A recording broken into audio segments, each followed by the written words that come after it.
Scene diawali dengan sebuah adegan di mana di kerajaan langit, Sun Wukong sedang mengejar lingkar emas yang terbang dengan sendirinya. Ia terus berusaha mengejar lingkar emas itu, namun tak lama kemudian langkah Sun Wukong terhenti karena para dewa penjaga gerbang mengira jika Sun Wukong akan melarikan diri. Sehingga para dewa yang bertugas itu bertarung melawan Sun Wukong.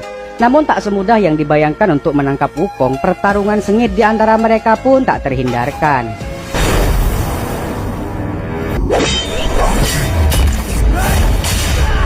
Di tengah-tengah pertarungan yang berlangsung, Wukong menghentikan serangannya. Dengan mengabaikan para dewa, ia kembali mengejar lingkar emasnya. Para dewa itu mencoba mengejar Wukong, namun langkahnya terhenti ketika Master Tong Xuan datang dan melarang mereka untuk mengejarnya. Karena hari ini merupakan hari di mana waktunya Sun Wukong memang seharusnya pergi dan telah menyelesaikan hukumannya. Diceritakan, pada zaman dahulu di suatu lembah tempat hukumannya para dewa, Sun Wukong ditahan karena telah membuat kekacauan di Istana Langit.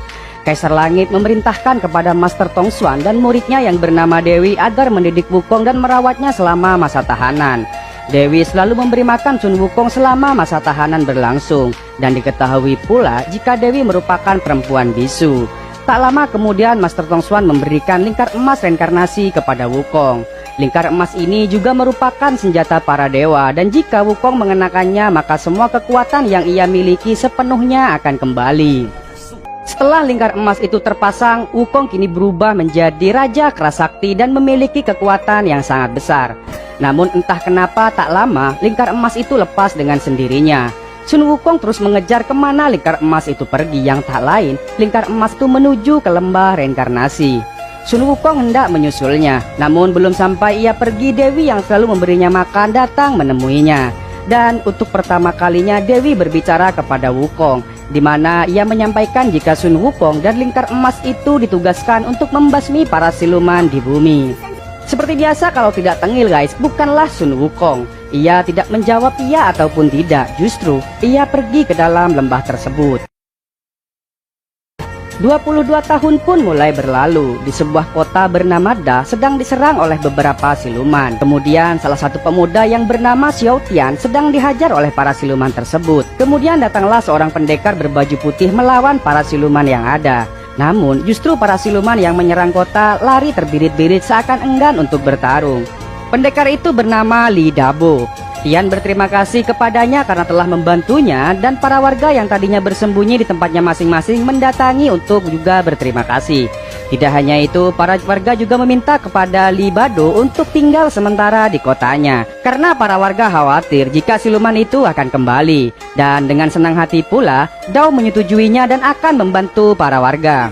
Sementara itu di tempat yang lain terdapat siluman yang sangat ganas. Siluman itu bernama Gong Peng, yang tak lain merupakan pimpinan dari siluman yang sebenarnya, di mana ia meminta kepada para pasukannya untuk menculik anak-anak untuk dijadikan makanannya.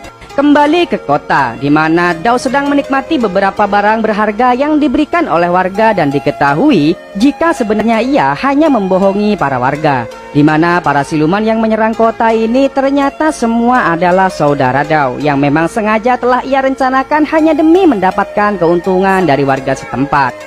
Pada saat itu Dao dan saudaranya ingin berbagi barang-barang berharga itu. Tiba-tiba mereka dikagetkan dengan kedatangan Tian. Karena takut rahasianya terbongkar, Dao menyampaikan jika semua orang yang ada di sana merupakan para muridnya. Mendengar ucapan Dao, Tian mendaftarkan diri agar juga diangkat menjadi murid. Pada awalnya Dao menolak dengan alasan Tian tidak bisa bela diri. Namun karena Tian memaksa, akhirnya Dao memberikan syarat di mana Tian harus bisa menangkap satu siluman saja.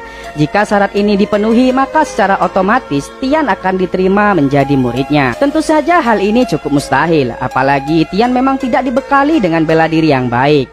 Namun karena semangat yang kuat dan keinginan yang tinggi, ia pun mencobanya, dan pada malam itu ia memutuskan untuk pergi ke sebuah bukit yang tak jauh dari kota.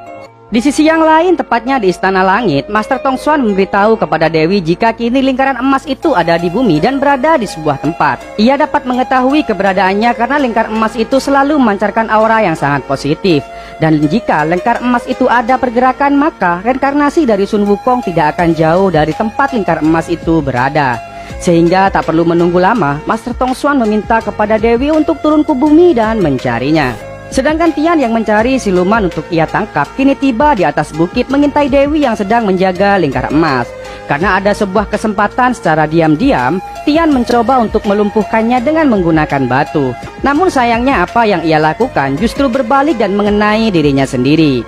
Ia kemudian mencoba untuk melarikan diri, akan tetapi dengan kekuatan yang dimiliki Dewi, ia tak bisa bergerak kemanapun. Dewi kemudian menanyakan kepada Tian apakah di kota ada seseorang yang memiliki kekuatan yang besar. Dengan polosnya, Tian menyampaikan jika ada satu orang bernama Dao. Sedangkan para siluman kini juga sudah mulai menyadari jika lingkar emas itu tidak jauh dari mereka. Dan ini merupakan hari yang sangat dinanti-nanti, karena jika lingkar emas itu bisa didapatkan, maka Raja Siluman akan berubah menjadi dewa dan memiliki kekuatan yang sangat besar layaknya seorang dewa perang. Singkat cerita, esok hari pun tiba. Tian membawa Dewi untuk menemui Dao. Tian menyampaikan jika dirinya tak bisa menangkap siluman, namun bisa membawa Dewi dari kayangan untuk bertemu dengan Dao. Dao dan para adiknya tidak percaya begitu saja. Kemudian mereka meminta bukti jika Dewi benar-benar utusan dari kayangan. Tian kemudian kembali mencoba melemparkan batu ke arah Dewi. Dengan kekuatan yang ia miliki, dengan mudah pula Dewi bisa membuat Tian terpental.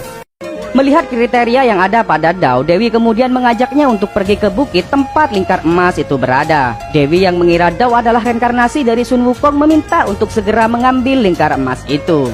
Dengan senang hati kemudian Dao langsung akan mengambilnya. Namun belum sempat ia mengambil, para siluman muncul dan bertarung melawan mereka berdua.